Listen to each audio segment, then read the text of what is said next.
All right, number 14, it says a theorem states that one local extremum implies absolute extreme. We're going to verify the following function satisfies the conditions of this theorem on its domain, and then find the location and value of the absolute extreme guaranteed by the theorem. All right, so number 14, we have function AR is equal to 30 divided by R plus 3 pi R squared. And this is when R is greater than 0. All right, so first we can see that this function would be continuous. Any number that we plug in greater than 0 will get a value. So our domain is going to be satisfied. Now we're going to take the derivative. So it's continuous. We want to be able to take the derivative. A prime R. I'm going to look at this. I'm thinking of this as 30 times R to the negative 1, because I'm going to use the power rule for this derivative. Multiply by negative 1, and that will give me negative 30. And then subtract 1, so that'll be a R to the negative second power.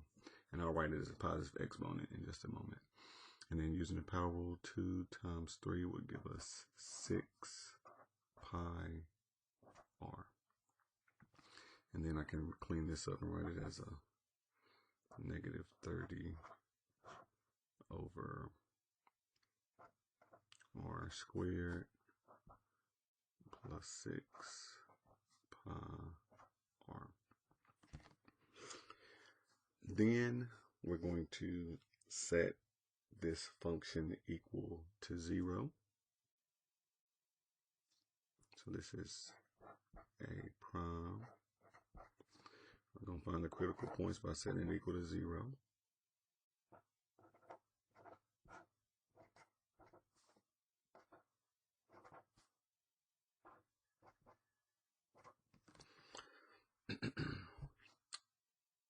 Can add this over.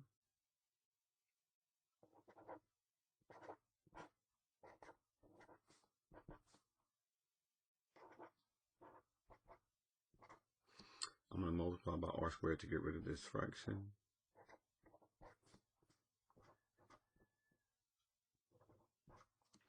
And that will give me 30 equals 6 pi R cubed. Divide by the 6 pi. And so that would give me 30 divided by 6 pi equals R cubed. We can simplify this. We'll write this as divide by 6, and we'll get 5 over pi equals R cubed. And then we take the cube root. And so we get R equals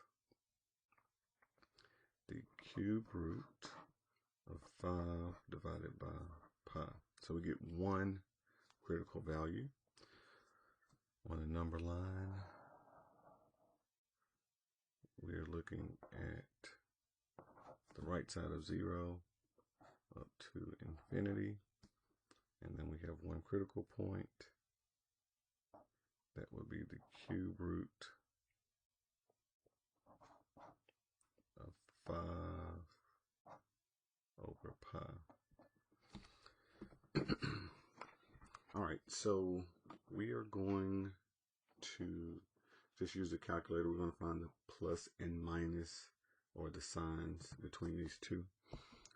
So we're going to figure out what is the cube root of 5 divided by pi. Go to math, number, nope, should be here, option number 4. So we'll do cube root, alpha y equal enter, make a fraction, 5 divided by second So we got cube root of 5 over pi. And that gives me about 1.16. So let's just use the number 1 to test and the number 2. So 1 is smaller, 2 is bigger, and those will be easy numbers to work out. Now we can probably plug those in and see what happens with r equals 1, but we'll still have to compute with the pi's in there. But we'll just need to see positive or negative, I think. But since 1 doesn't have pi, we'll just go and do it this way. So y equal, we got a negative 30 divided by x squared. So our calculator inputs the variable x. So negative 30 over x squared. And then plus 6 pi r. So this is our function. Got an e in there. 6 pi r. So just double checking that's our derivative. Graph it. Trace. And we're going to input 1.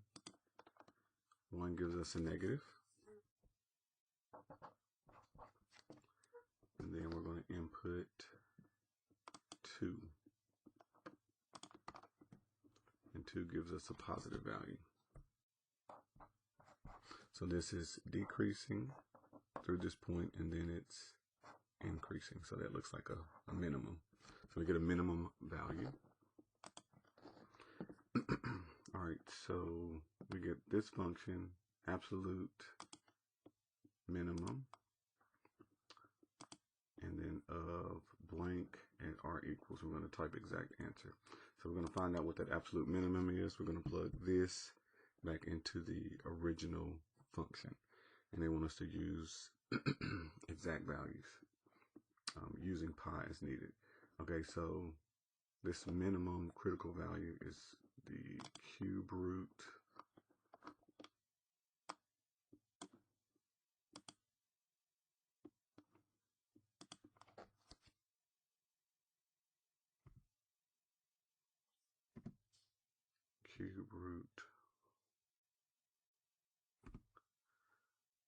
(5 over pi). All right, so now we gotta figure out the exact minimum value. All right, so we're gonna plug this in. We're gonna have 30 over cube root 5 over pi plus 3 pi times the cube root of 5 over pi. This term will be squared. All right, so we're going to get a common denominator. I would need to multiply top and bottom here by cube root of power 3.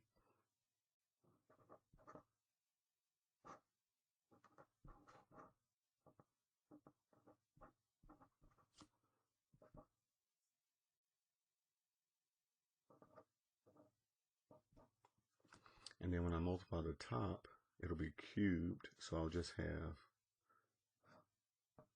5 over pi. On the bottom, I would have a cube root 5 over pi. All right, so this being the case, we can add the tops together.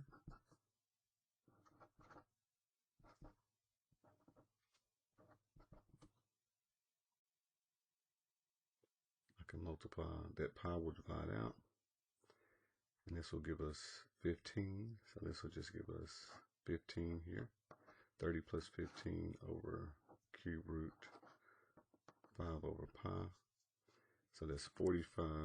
See if I can clean it up some. 45 over cube root 5 over pi. And if I think about this as two separate fractions, we can do a keep, change, flip. So this is keep the top,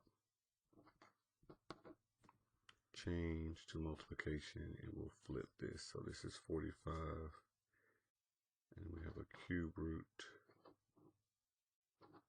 of pi over a cube root of 5.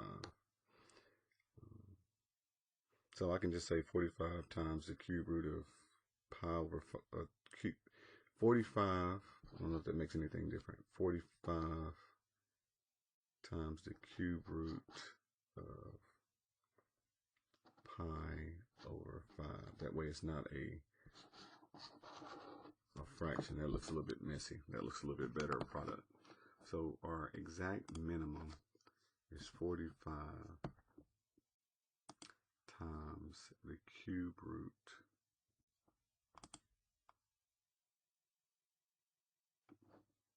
move that out of the way. 45 times the cube root of pi over 5.